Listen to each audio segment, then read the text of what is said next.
Hello everyone, welcome back to Khushi's cafe. Hope you all are doing well. और आज है रक्षाबंधन, तो सभी को सबसे पहले मैं रक्षाबंधन की बहुत बहुत बधाई देना चाहती हूँ। और ये रक्षाबंधन आने तक जो मेरे अंदर बदलाव आए हैं उनके बारे में थोड़ी सी चर्चा करना चाहती हूँ। लेकिन उससे पहले मैं आप लोगों को दिखा दूँ कि आज हमने भोजन में खाने में क्या बनाया है।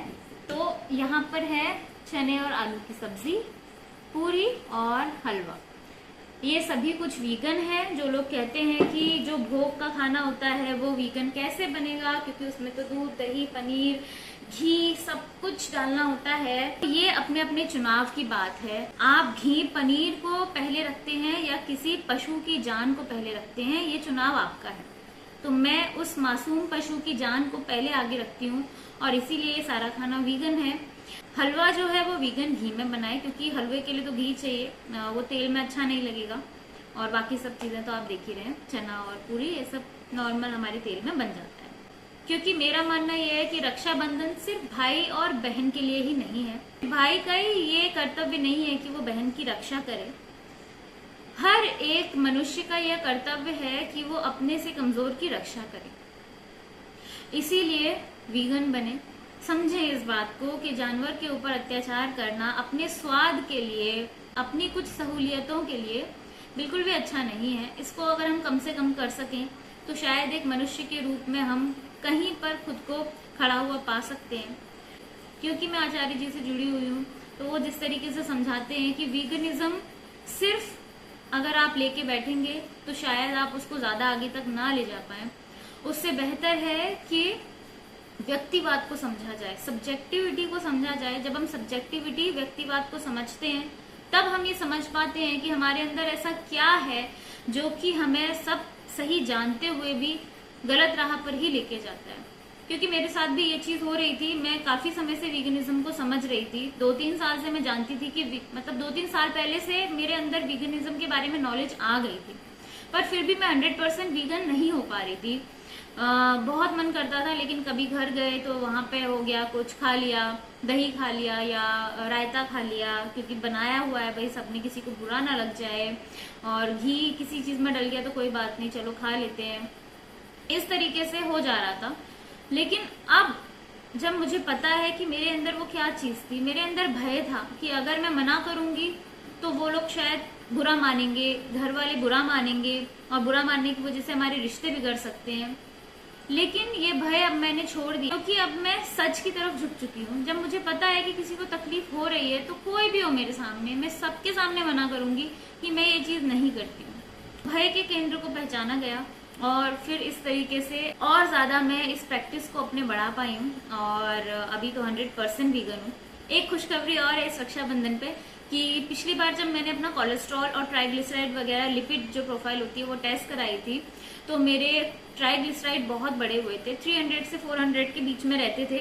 और इस बार जब मैं 100% वीगन डाइट पर हूँ, और वो भी ऐसा नहीं है कि मैं जंक फूड कभी कभी नहीं खाती हूँ, मैं खा ही लेती हूँ, बट स्टिल मेरा जो ट्राइग्लिसराइड है वो आया है इस बार 160। वैसे 150 की रेंज होती है, मेरा 160 है।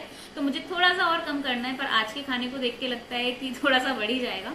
बट स्टिल मैं पूरे प्रयास में हूँ कि उसको मैं 150 के अंदर ही लेके आऊँ। और इसके अलावा बाकी सारी चीजें नॉर्मल थी। जो लास्ट टाइम टेस्ट कराया था उसमें मेरा विटामिन डी कम आया था। B12 बिल्कुल सही था, क्योंकि मैं सप्लीमेंट लेती हूँ उसका। विटामिन डी मेरा कम आया था, तो उसके लिए मैं सप्लीमेंट्स ले रही हूँ। जितनी ज्यादा नॉलेज हो सके लेती रहती हूँ, जिससे कि और हम ज्यादा सही तरीके से इन चीजों को आगे लेकर के चल सकें। कल का दिन संडे का दिन था, और संडे का दिन पहले ऐसा बीतता था कि मुझे बड़ी आशा होती थी पति से कि वो कहीं घुमाने लेके जाएंगे, हमको बाहर ले जाके कुछ खिलाएंगे पिलाएंगे, थोड़ा सा हमें एंटरटेन करेंगे। पर अभी ये चेंज आया है कि मैं एक्सपेक्ट नहीं करती हूँ, बल्कि साथ मिलके काम करने की कोशिश करती हूँ कि अगर वो थके हुए हैं तो शायद मैं कुछ कर सकूं। पहले मैं ये देखती ही नहीं थी, मुझे लगता था कि यार पूरे हफ्ते हम लोग मतलब ऐसे रहे, तो संडे के दिन तो वी नीड अवर टाइम, हमको चाहिए, हमको घूमना है, हमको कुछ बाहर जाके अच्छा खाना है। पर अभी वो चीज मेरे अंदर बिल्कुल खत्म हो गई है। बाहर जाने से अच्छा लगता है कि खेल लें हम लोग, अपना टाइम जो है कुछ वर्जिश में लगाएं, कुछ खेलें कूदें, इस तरीके से मस्ती करें। और इसी सिलसिले में कल संडे था तो हम लोग नदी किनारे गए थे, सोचा था कि वहाँ खूब खेलेंगे, लेकिन थोड़ा लेट हो गए थे जाने में, शाम हो गई थी, 5-5:30 बज गया था। तो हमें वहाँ से जो पुलिस पेट्रोलिंग रहती है उन्होंने हटा दिया, क्योंकि थोड़ा सा फिर आकर के हमने बैडमिंटन खेला। इस तरीके से संडे का दिन बीता बहुत अच्छे से। पिछले कई दिनों से वीडियोस नहीं आ रहे हैं क्योंकि मम्मी पापा की तबीयत बहुत खराब थी, इसलिए हम लोग घर चले गए थे। तो 10 दिन हम लोग घर में रुके, फटाफट गए फटाफट आए, पता भी नहीं चला है। इसीलिए इतने दिन से वीडियोस जो है नहीं आ रही थी, और अब आएंगी लगातार वीडियो। अच्छे से मैं अपनी वीगन डाइट आप लोगों के साथ में शेयर करूंगी, और जितनी भी चीजें हैं, बाकी जो भी चीजें हैं लाइफ में, जो इम्प्रूवमेंट्स हैं और जो लूप होल्स हैं जिन पर भी काम करना बाकी है, वो भी शेयर करूंगी।